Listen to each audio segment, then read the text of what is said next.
You know what I really hope people gain from that mural is just a moment to take a breath, a moment to be thankful, to be aware, to be in their own presence, to see this mural and to just forget about whatever it was that was bothering them that day, at least for a moment, and to reflect on, the beauty of your family, your loved ones, the fact that you're still here with us. That's what Serenity really is intended to do, is just to bring that moment of clarity. Peace, my name is Marka27. I'm originally from Juarez, Chihuahua, Mexico. Currently based in Brooklyn, New York. I'm a visual artist. I've been a visual artist since childhood, It wasn't until, I'd say, high school that I started learning about Mexican muralism and really got heavily involved with graffiti culture, painting trains, really just combining what those two worlds are is what got me where I am here today. The piece that I did for Bridgeport, it's called Serenity. The piece itself, it just embodies what it means to try and be calm, and to try and be at peace with yourself. The main focal point of the mural is a young indigenous child in a cowrie, shell bowl being held by, the hands of God.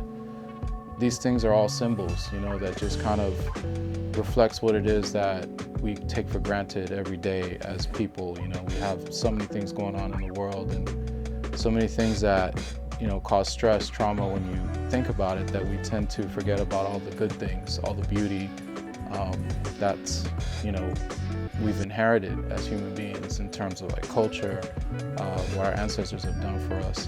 The mural Serenity itself has a lot of symbolism from multiple indigenous cultures, and also has a lot of symbolism when it comes to Native American, African, also Mexica. So that mural, it really symbolizes unity within different cultures and also expresses the similarities that we have as human beings. Interestingly enough, man, Serenity, that mural was meant to be painted in the East Coast. It really reflects on some of the indigenous cultures that were thriving all throughout New York, Connecticut, Massachusetts, in the areas where the Wampanoag were originally the inhabitants of the land. So you do see some cultural artifacts from their culture, as well as other cultural artifacts from different cultures. At some point, the mural was designed for a specific place in Rhode Island. It wasn't accepted, but the design itself was something that could really resonate in so many other areas, that when Bridgeport, came calling, it just was meant to be, and I'm glad it ended up in Bridgeport. Public art is incredibly important to me, and it should be for everyone, honestly, because public art is the voice of the people.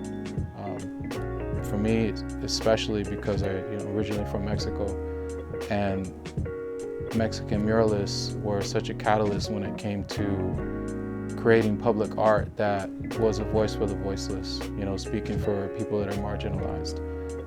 From Diego to Cisqueros to Orozco, you have the giants from Mexico that were creating artwork that was in protest of the government at the time, fighting for workers' rights, standing up for exploitation. The things that were extremely important to them was reflected onto the work, but it also spoke for the people that couldn't speak for themselves. And I think public art, when done correctly, it doesn't have to be political, but it can speak to culture, it can speak to representation, and most importantly, it can educate as well. An ideal downtown to me should feel welcoming for everyone. It should feel safe, it should feel welcoming, it should feel exciting and vibrant, and it should be a place where people can also feel like they can create their own moments. They can activate, their own opportunities to, be a street vendor or to, do a performance piece. I think that downtown and any major city should be thriving.